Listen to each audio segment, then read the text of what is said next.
It says it's live.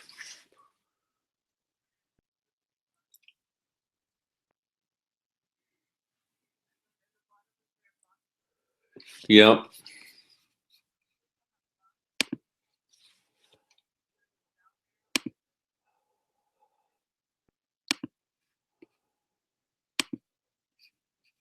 Got it.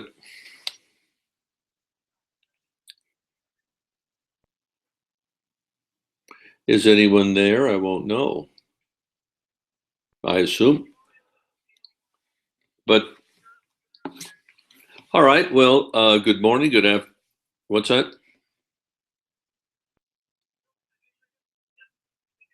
All right.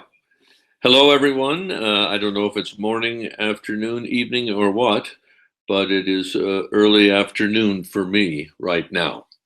And welcome to the Human Origins course. I have a list of your questions that you've already submitted. And from the look of these, it certainly looks like there's a great deal of interest in this subject of understanding where we've come from. Happy to have you in the course and look forward to your progress as you move through it. The first question is about a recent discovery that was announced that received quite a bit of press, both in National Geographic magazine and television programs and so on, of a unique collection of literally thousands of bones from a cave in South Africa, one of these subterranean limestone caves known as the Rising Star Cave. This was discovered by cave explorers and brought to the attention of Lee Berger, who was a professor at the University of Witwatersrand. And there is indeed a great deal of controversy that surrounds this discovery that we'll go into much more detail later. But this specific question asks, do we know how old these remains are? Well, unfortunately, there is no good way to know. There's no way to know the age, the geological age of these specimens. They're well beyond the age of carbon-14, of course, which only goes back to about 40,000 years or so. And there are no volcanic ash remains at this site or any other kinds of volcanics that we can use to establish an argon date for the fossils. So unfortunately, they are undated, which means we really don't know at what point on the human family tree chronologically these fossils fit. And we don't know how they got there. That's one of the great questions. I doubt very seriously that these were ritual remains of fossilized creatures. But I'm sorry, there's a phone ringing. I don't know why. And all these technical problems. We can't establish a relationship between these Homo naledi and later Homo sapiens. We will discuss that in more detail, but until we really have an understanding of the chronology, we have to be cautious. And also the anatomy suggests that it may not be, at least in my opinion, an ancestor to later Homo sapiens. The second question is, in my opinion, what's my opinion on controversial hominins, such as Homo floresiensis, the hobbits, as they're sometimes called, the red deer people, which are dated at about 14,000 years old and are found in, I believe, a couple of different caves in China, and somewhere between 11,000 and 14,000 years ago, and Homo sapiens idaltu. Let me address Homo sapiens idaltu first. Homo sapiens idaltu is a fantastic collection of fossil remains, about 150,000 years old, from Ethiopia, of very modern-like looking skulls. Maybe a little bit more heavily built, but certainly with cranial capacities very similar to our own, And they have decided, the discoverers and describers, people like Tim White at Berkeley, that they deserve a subspecies name, and they've called it Idaltu. So I don't think there's much controversy about this one, except that it's it is a Homo sapiens. It's a significantly more um, ruggedly built and more heavily built in brow ridges and so on. And perhaps at that stage, compared to 150,000 years later, when we talk about ourselves, it may deserve a subspecies designation. Now, the red deer cave people, I suspect, I've not looked at the remains, I've not spent much time thinking about them, but just looking at illustrations of them, there's a very nice portion of a face and a forehead to the cranium. It's a very vertical forehead, it's a very vertical flat face. They're certainly Homo sapiens. I think that there's no question about that. From the shape of the lower jaw and the shape of the teeth and the size and so on, they would fit comfortably within our species, Homo sapiens. They have some peculiarities, particularly in the shape of the sides, the lateral parts of the face, but this could be due to some degree of isolation, for example. That this population with these early characteristics as a founder effect may have led to a concentration of features that separated them from other populations of Homo sapiens. Flores, on the other hand, is a very exciting discovery made a number of years ago on the island of Flores that I had a chance to visit just a little over a year ago and see the actual find spot of where these specimens were found. And very recently, within the last couple of months, they have been redated to about 50,000 years ago, that they went extinct about 50,000 years ago, because we don't have little people like that running around with tiny brains and short stature and primitive hand and wrist bones and so on. And the most likely explanation for this is that it was some population of a early hominin that made it to this island of Flores and was isolated there and perhaps underwent this process of island dwarfing. They certainly didn't leave any descendants. There is an indication recently from a little fragment of a lower jaw or mandible that they may have gone back much further back in time. And when we discuss this sort of time in human origins, human evolution, we'll talk a great deal more about the hobbits, or as they are called, Homo floresiensis, named after that island out at the end of the Malay archipelago, the island of Flores. Third question that was submitted was, have any fossil remains between the time period of 3.2 million years, which of course you all now know was the date of the Lucy skeleton, and were there any fossil remains found between then and 1.6 million years ago, when this other wonderful skeleton, much more complete, the Turkana boy, assigned to Homo ergaster? Were there any fossils in between? Yes, of course, there were many human fossils found in between. The time between 2 million and 3 million has been the most difficult because remains that are associated with the genus Homo, our genus, Latin meaning man, are very few in number. But we are beginning to find fragments of upper and lower jaws at about 2.4 million in the case of the upper jaw or maxilla, and about 2.8 million in terms of the lower jaw, from the Afar region of Ethiopia, that clearly belong on the lineage that gave rise to later Homo. So we're beginning to fill in the gap between 2 and 3 million years.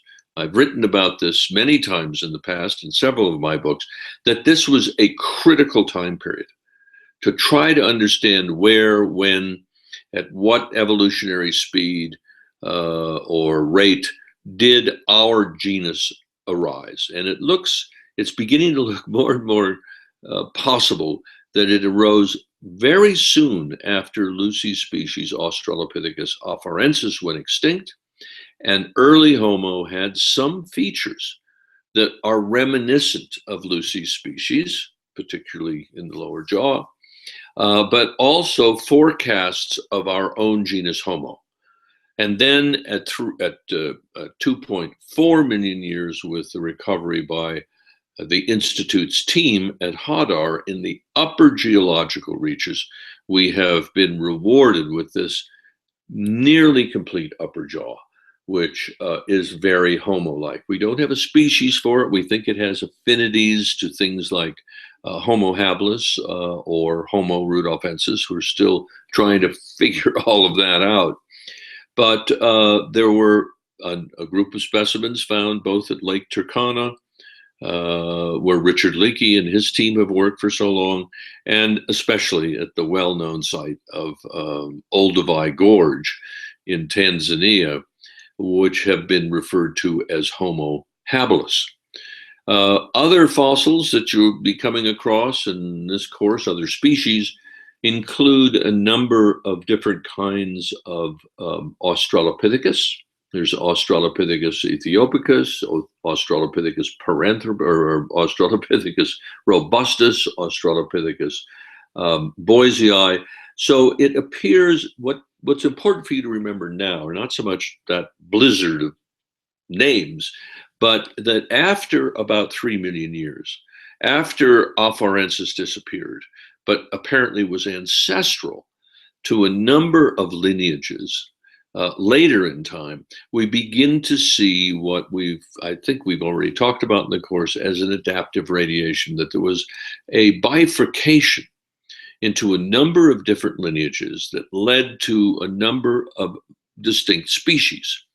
And that is what we are beginning to fill in and understand the diversity of early human remains. We don't necessarily totally understand how they're all connected. It's not always easy to establish ancestral descendant relationships, but that is something that we've had some success at being able to accomplish with fossils like afarensis, giving rise to things like early Homo and probably early robust Australopithecines, and another lineage which we'll talk about later in the course.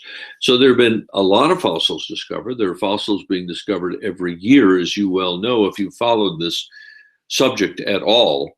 And as we continue to explore both Eastern and Southern Africa, I'm convinced that we will find even additional species and begin to understand that whole geometry of the human family tree in much more detail.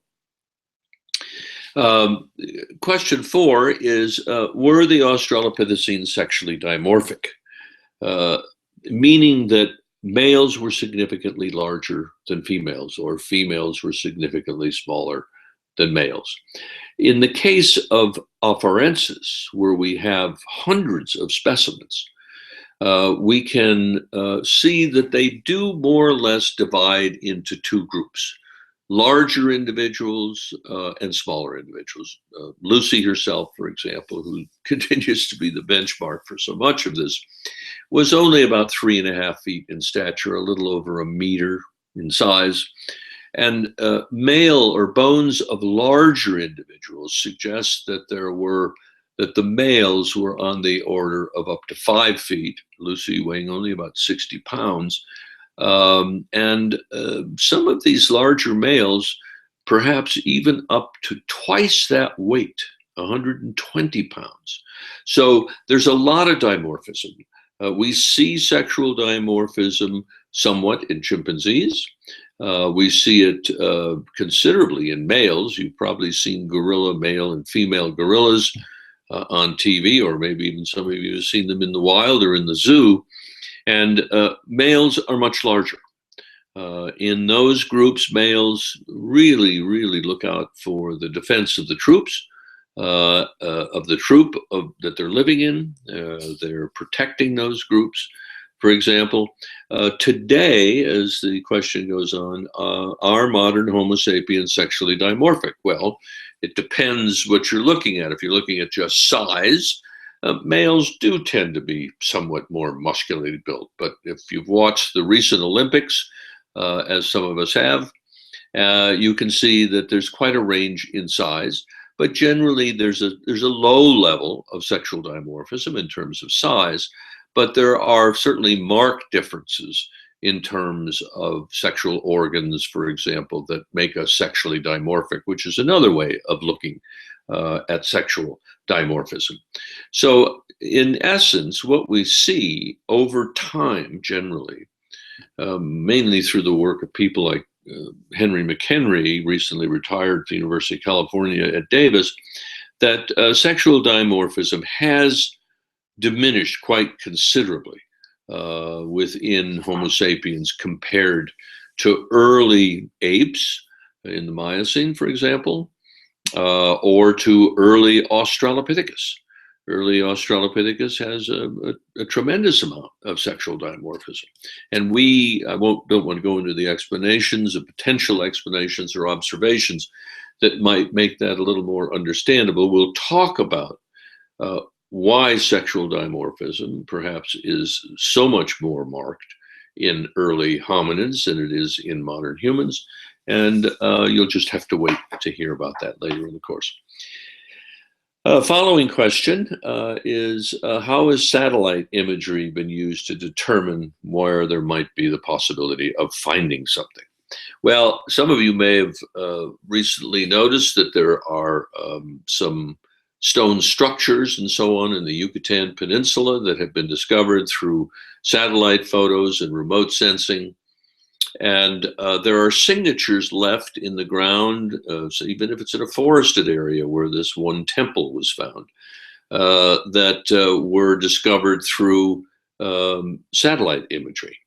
So these structures, of course, will leave an imprint on the surface of the Earth, and they can be detected by photographs and other means from beyond the surface of the Earth.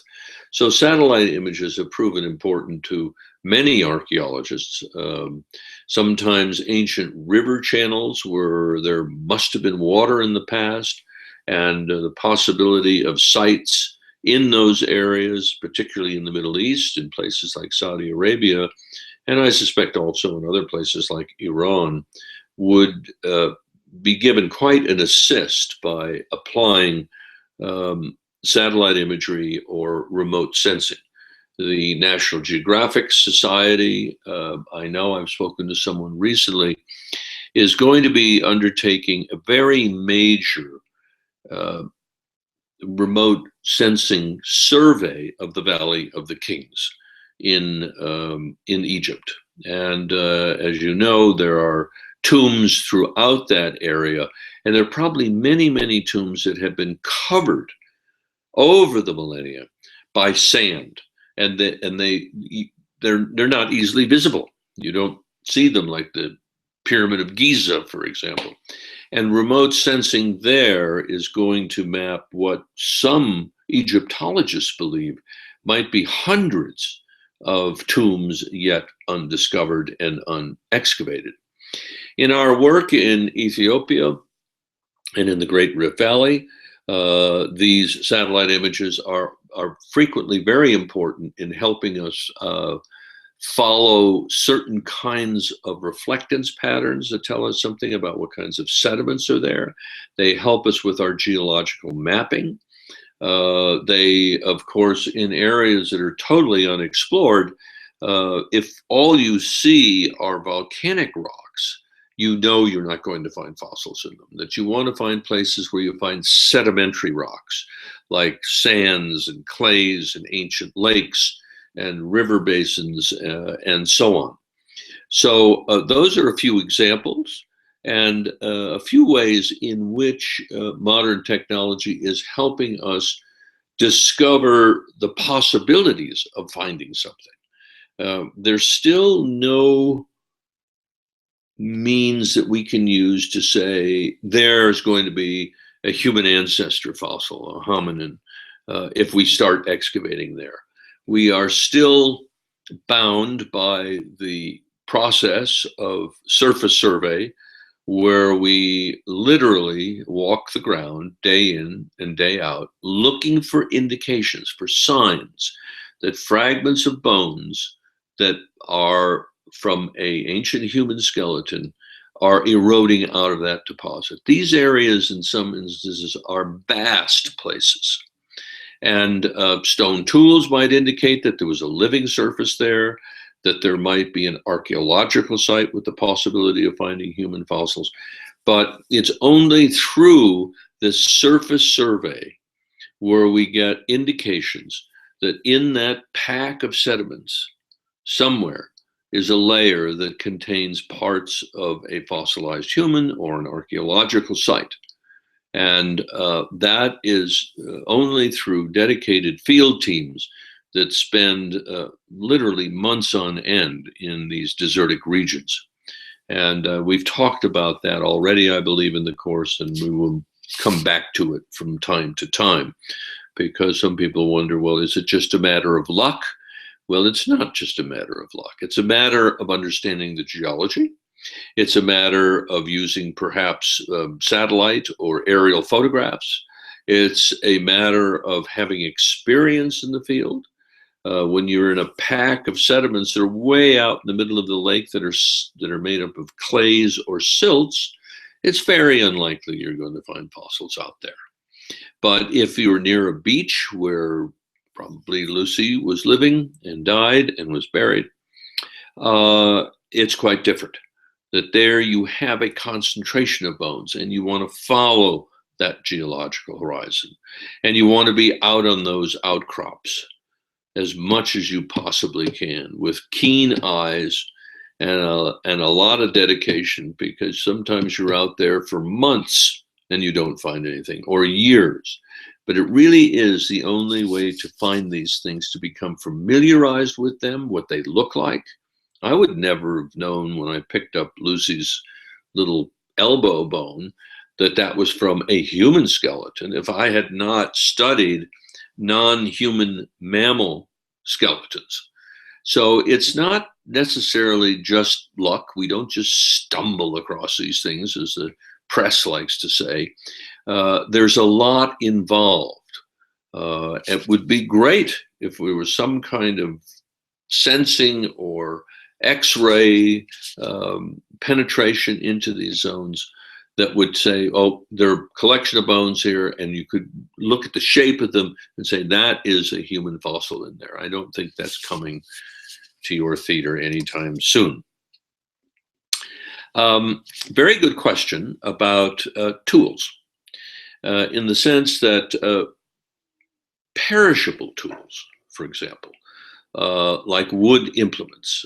And in some cases, and those of you who have ever worked with or live in areas where there is bamboo will know that a piece of bamboo can have a very sharp and very hard edge and be used as a quite a substantial tool in terms of even cutting and perhaps even bringing down animals. Now, those sorts of things would not preserve in the fossil record, quite naturally. So at the time ranges in which I work, between, say, 2.4 and 4 million years at places like Hadar, the only really good indications of stone tools that we have are of artifacts are stone tools. Stones that have been obviously modified to be used as a cutting tool, which gives us a second level of recognizing that they're tools there. If you find a bone, and you can examine maybe some bones you bring home from your butcher, if you see cut marks in them, you'll know that artifacts were used on that bone. And those artifacts leave a telltale incision on the bone as they're being defleshed, and tell us that there was human activity, that there was purposeful defleshing or taking the meat off of those bones, because of the marks which are left in the bones. There is a suggestion that cut marks, purposeful cut marks made from stone artifacts, are found way back during the time of Lucy's species, Afarensis, at 3.3 million. There are lots of doubters out there who think they might have been inflicted on the bone by maybe animals trampling over them and scratching them, or carnivore tooth marks. I don't think they're the kinds of tooth marks your dog or cat would leave on a bone that it was gnawing, but we still need to convincingly find those stone tools to make that association. Chimpanzees, as we well know, use a variety of implements, both stone and wood. The stone implements that they use consists of a hammer and an anvil to break open nuts, for example, something that was known since actually Darwin's time, when Portuguese sailors recognized that, but now being studied in much more detail. There are studies in West Africa that show that sometimes sharpened sticks will be used to kill other small primates called galagos or bush babies, to gain some meat. Well, you wouldn't really have any evidence of those spears, but you might find a place where there's a whole bunch of broken stone. Nothing that seems to have been purposely made into a tool with a purposeful strike and so on, but a place where there's a concentration of rock, where there's no other place that has concentration of rock in that area. For instance, if it's in a fine-grained deposit, like a fine sand or a sandy silt or something like that, those stones had to have been brought to that spot and used somehow. It's not inconceivable that Lucy's species, and maybe even species before that, had independently invented or developed the use of the hammer anvil technique to access, in the first place, perhaps, vegetation, meaning things like nuts or very hard covered fruits, by using this bone or this stone bashing method. It's something that we've learned a lot more about recently from discoveries both in Kenya and perhaps also in Ethiopia. But one really needs to understand, or to have those artifacts in hand. There really isn't any good sites where we see around lakes and rivers patterns of exploitation of fish or water birds, for example, or reptiles. It is possible that, as I've talked about before, that these early humans, who were obviously not as bright as we are, but they were much brighter than, say, the average ape or average chimp, could have exploited things like turtle eggs and crocodile eggs. There were crocodile eggs and turtle eggs found not far from where Lucy was found. Was she down at the lake observing other animal behavior and exploiting those, much like she might have recognized that birds laid eggs in trees and climbed in those trees from time to time to collect those eggs? But there's no dedicated place where you find shell middens, for example, or concentrations of fish bones and bird bones and reptiles. So that's something that we may discover sooner or later, but it seems to be something that was part of being human much later in human origins. This is a question. What is or are the current explanations for Homo sapiens outcompeting other species belonging to the same genus, our genus Homo? Well, if we step back and we look at an overview of human origins, there have been a lot of species of Homo, right? I think we're going to find that there were probably a lot more, but the predominant ones are things like Homo neanderthalensis in Europe, whose origins reach back to well over 400,000 years. Yet they vanished about 30,000 years ago from Western Europe. Homo erectus, classically things like Peking Java man and so on. In Asia, survived, some of them survived till fairly recently and have gone extinct. Homo floresiensis went extinct very recently, 50,000 years ago. There are other kinds of Homo species that we'll look at, maybe those creatures from Central Asia, which are known mostly from genes rather than bones themselves. Some of those genes are still in modern human populations, as are some Neanderthal genes. But as distinct species, all of these have vanished.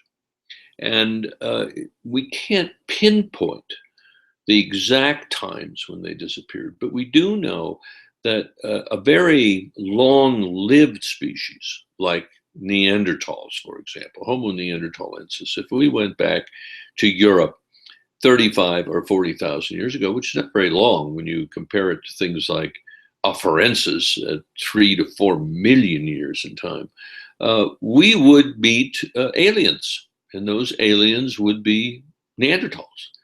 And it wasn't long after we arrived in Europe, may sound very long to most of us who lived 90 years, 80 years, 70 years, but within sort of 5 to 10,000 years, Neanderthals who had reigned in Europe for hundreds of thousands of years vanished. And that was coincident with the arrival of sapiens in Europe. It's a very complicated issue. We'll spend a great deal of time. I don't think it is a Holocaust. I don't think it was a directed extermination of the other, but had more to do with the fact that we brought with us a very sophisticated level of culture with which we totally overwhelmed and outcompeted Neanderthals. Now, as opposed to when I was a student at the University of Chicago, when we thought Neanderthals and humans, who would want to date a Neanderthal, but had ever exchanged genes. We now know from exceptional work in the area of paleogenetics that we contain 2 or 3%, at least Europeans, non-African populations, contain Neanderthal genes of some sort. Those genes have been maintained in our genome for at least, 40,000 years or 35,000 years or at least 30,000 years. So it means that either they're certainly not deleterious or harmful to us. So they're just hanging around, but you'd think that then probably they'd vanish. And if they hung on that long, there must have been some adaptive advantage to having those Neanderthal genes. And we think that in one respect, they may have given us certain levels of resistance to infections and so on, diseases perhaps, that Neanderthals had that we had not encountered and helped us actually survive. The medical side of Neanderthal genetics and the benefits and the non-benefits for us are just beginning to be explored.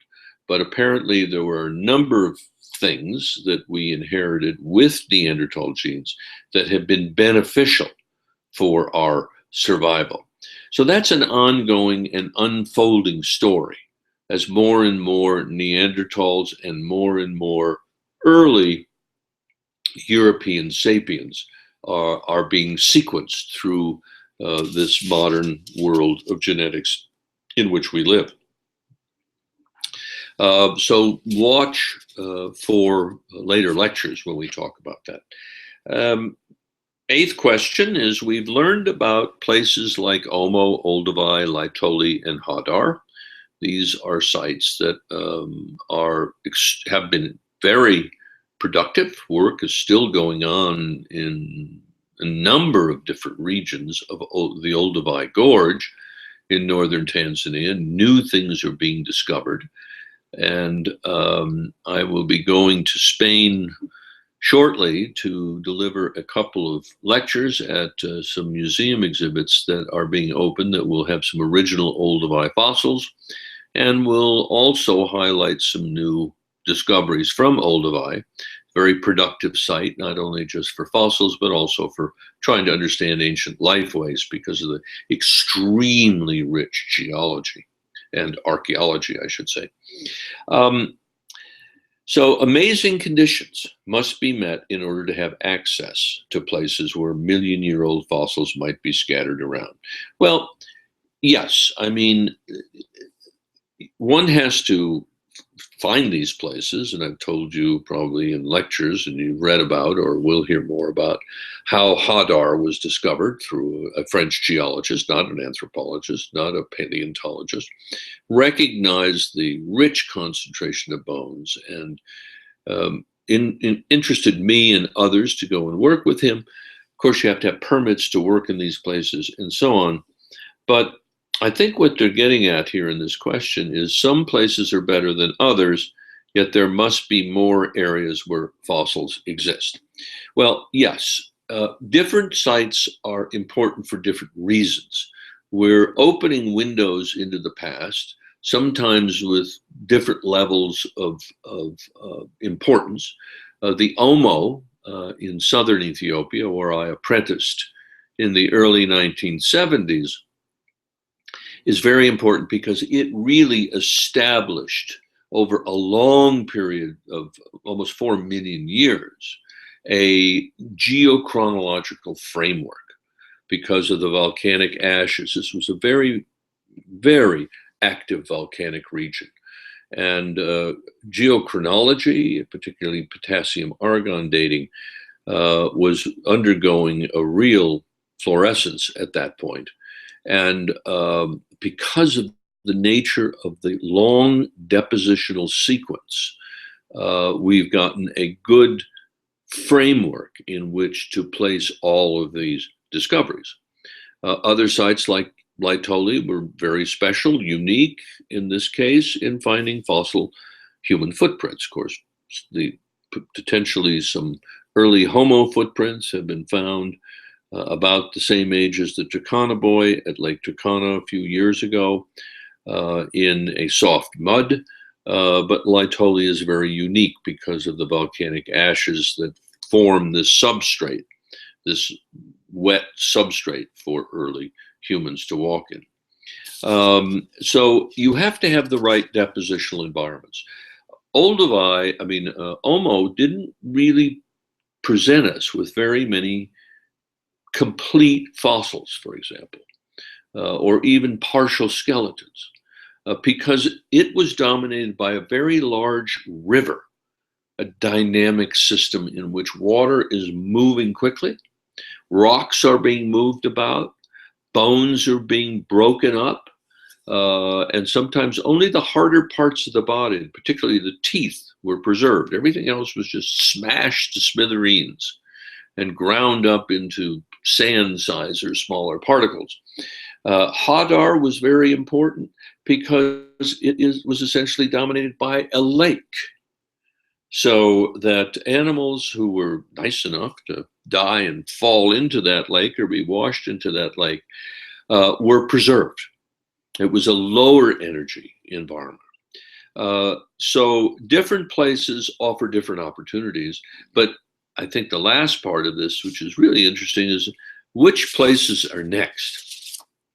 Well, I like to say sometimes we probably don't always know, and we aren't always able to make that prediction. For example, I'm on my way in just about a month's time to Georgia, between the Black Sea and the Caspian Sea, to the capital of Tbilisi, and then out to Dmanisi, where they have beautiful fossils, complete skulls preserved, partial postcranial skeletons dated at 1.8 million years.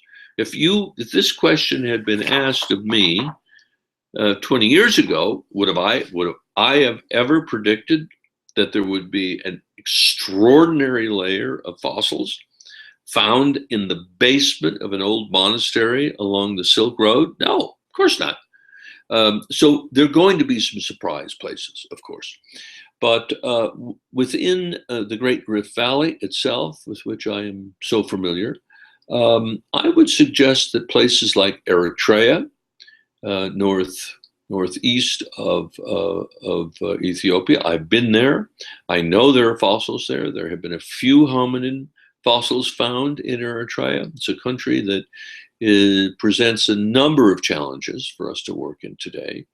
I suspect that Eastern Sudan may be a potential source of fossils, the Caucasus Mountains, perhaps.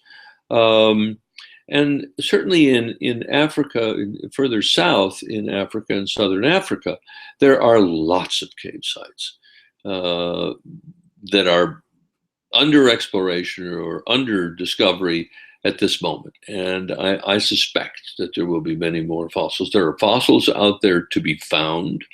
We haven't found everything, of course. So people who want to get involved with field work, there are still possibilities. But also, don't forget that we scientists are not much different from a lot of students taking this course. We find it hard to do our homework too sometimes. So there's still lots of fossils to be evaluated, described, and interpreted that have been found and are in museums everywhere. So people are looking for places within the Rift Valley, in various places in Kenya, Tanzania, and Ethiopia itself, and looking to add many more sites or many more fossils to our understanding. Now, this question about our last common ancestor, of course, is one of the great questions that faces paleoanthropologists. We know that species arise through the process of natural selection, and that isolation from its parental group, its ancestral group, is necessary for this to happen. There are other instances where species do emerge in the same area, but generally there has to be a cessation, a stopping of the interchange of genes. There has to be different environmental opportunities, different stresses put onto those populations that will evolve into new species. I think that this may be one of the things we're looking at with Eastern and Southern Africa, that during the Pleistocene times, that are my specialty, was a time when I don't imagine people traveled very much. They certainly didn't have the modern conveniences of travel that we have. They certainly didn't live very long lifetimes, and they probably, like most non-modern human populations, pretty much stayed in their same areas.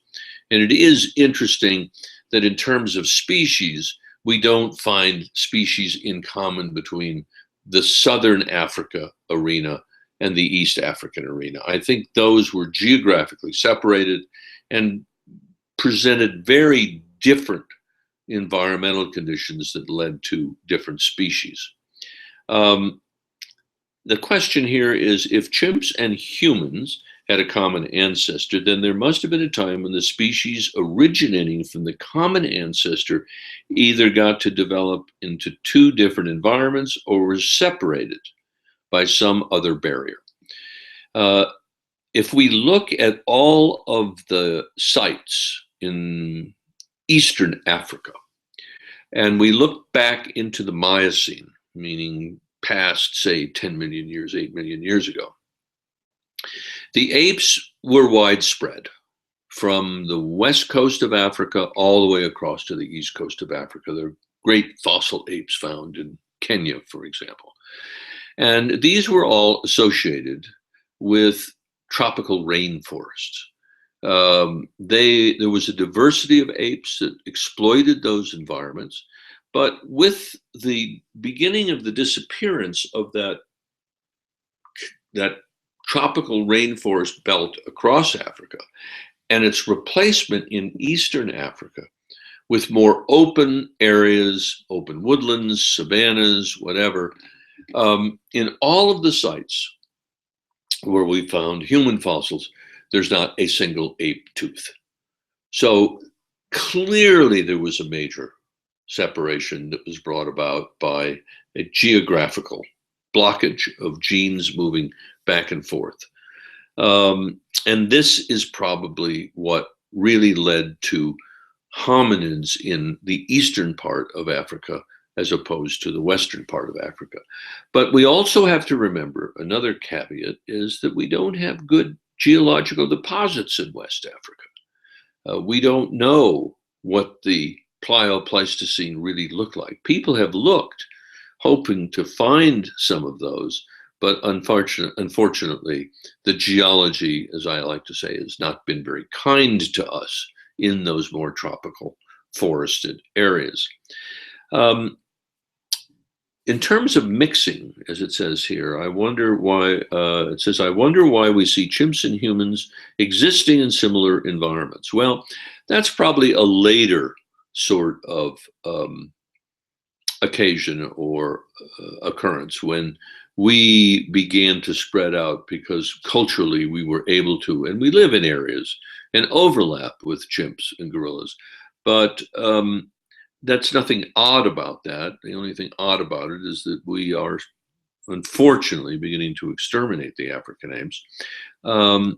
Perhaps as species begin to separate and distinguish themselves, that there is a period and there is an idea that early in the separation of apes and humans, there might have been so little difference that there still was some level of interbreeding. But when we are really bona fide species, there is no intermixture between chimps and gorillas, for example, between humans and apes, for example. There are really barriers that keep us from interbreeding or producing offspring. Now, this question is, how do we know for sure that chimpanzees weren't bipedal before, like our shared ancestor might have been, and just, what is this? How do we know for sure that chimpanzees weren't bipedal before, like our shared ancestor might have been and just evolved to walk on four legs like they do now? Well, as we dig deeper into the fossil record, within the apes, we don't see any evidence of upright walking. It is the modification of the quadrupedal form into the bipedal form. We are the exception. And you wouldn't see bipedal apes evolving into quadrupedal apes into bipedal apes. That sort of evolutionary set of transitions doesn't happen. We are very specialized in what we do and very unique in what we do. Simple question, who exactly is the ancestor of humans and apes? That one may still be out there waiting to be discovered, but it certainly is going to be an ape-like creature resembling more closely chimpanzees and gorillas than it is us. And there are a series of reasons why we think that that common ancestor that gave rise to both the African apes and ourselves, as is evidenced in the considerable degree of overlap in DNA as well as in anatomy, was more ape-like and probably lived somewhere between 8 and 10 million years ago. I see we're not going to get through all of these questions, but does someone need to be a student at or otherwise affiliated with ASU in order to work or volunteer at the excavation sites? Is there any way for non-affiliated individuals to get involved? There are a number of programs, both predominantly in Kenya, There's a Kubifora Research School on the eastern side of Lake Turkana. There is at the Turkana Basin Institute on the west side of Lake Turkana, which was developed by Richard Leakey. There are field schools, and they regularly send out announcements to universities around the country where any student, anybody, even if they, I think, are not a student, but have some background and interest in these sorts of things, can join one of these field schools for a fee. I don't know what the fees are. And the Institute of Human Origins itself has had a number of successful Hadar field schools when we have taken groups of students out to the site of Hadar where Lucy was found and the other fossils, and in a several-week program taught them how to do paleoanthropology, how to do geology, how to understand archaeology, how to understand the dating process and the stratigraphy, and maybe even, as some of our students have done, find a fossil human ancestor themselves. Maybe it's a few teeth or a bit of a mandible, or who knows, could be another skeleton if you're fortunate enough. I noticed I didn't say lucky enough, but fortunate enough. So there are ways to get involved. At the moment, we are not planning a field school, but I suggest that you stay in touch with the Institute of Human Origins website at Arizona State University, because there is a possibility that in the next year or two, we may offer one of these field schools. Without a specialist training, it's difficult to become part of a real major expedition. You have to bring some level of expertise to that. But these field schools are generally designed not just to help students in anthropology or archaeology, but people who may be exploring the possibility of becoming a paleoanthropologist. So just stay tuned for that, and aware that it might happen in the next year or two.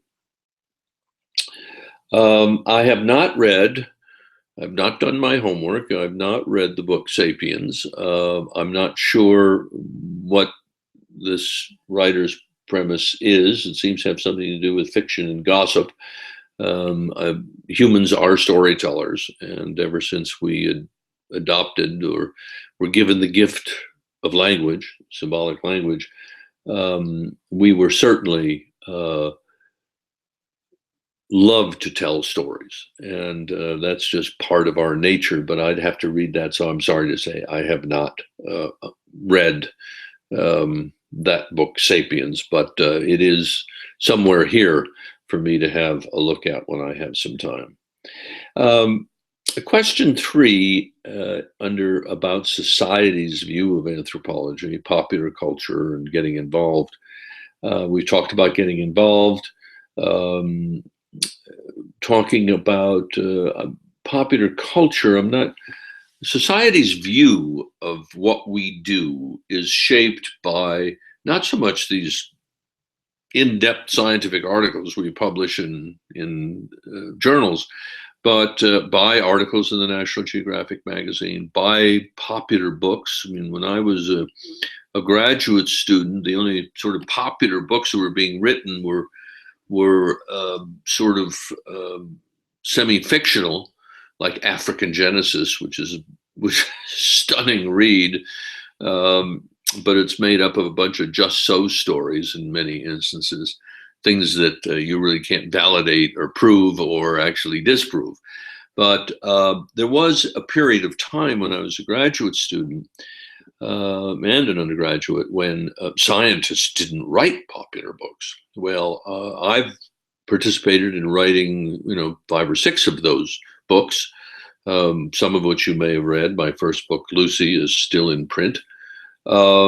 So society's image of anthropology comes largely through those and television programs, documentaries, news announcements, and next week you will be hearing about a fascinating announcement. I can't reveal it now because it's actually embargoed, but you'll see quite an interesting response to an upcoming article in Nature magazine about Lucy herself, in fact, just to whet your appetite. And I think that it's terribly important that scientists who live, breathe, and eat this subject of human origins, who make discoveries like myself, that it's incumbent on us to share that information to the public and to share the thrill of discovery, the relevance of these discoveries for understanding who we are and where we've come from. So I think it's very important. This is we're just about out of time, but how does biological anthropology respond to critics that reject evolution in favor of creationism? Well, I have to quote Ashley Montagu, who was an anthropologist now long passed away. He said that religion has certainty without proof, and science has proof without certainty. And the very simple difference here is that creationism is based on belief. It is a belief. It's what you believe. Whether you're a Jew, a Muslim, a Navajo, a Bushman, whatever you are, whatever your belief system, an Australian, a native Australian, an Aboriginal, as they are lamentably called. But that is your own belief. That is largely the belief with which you've been brought up with. And it depends on belief. Whereas science is an inquiry that is based on observation, on evidence, repeatable evidence, and there are certain things that are laws. There are certain things that are powerful theories. I think that evolution should really be called a law rather than a theory now. But when somebody keeps dropping something and it keeps falling to the ground, you don't have to believe in gravity, even though you can't see it. You know, where is it? But those repeatable observations are based on empirical observations that become facts, that are facts, and that fit into an explanation for what that's all about. So science is a means of inquiry that's based on observation and by many different people at many different times, at many different places. And science is what explains how the universe works. It is a person's personal belief as to how all of this came about. So the difference is really between evidence and belief. So with that, I'm going to thank you all for listening. I hope you got something out of this.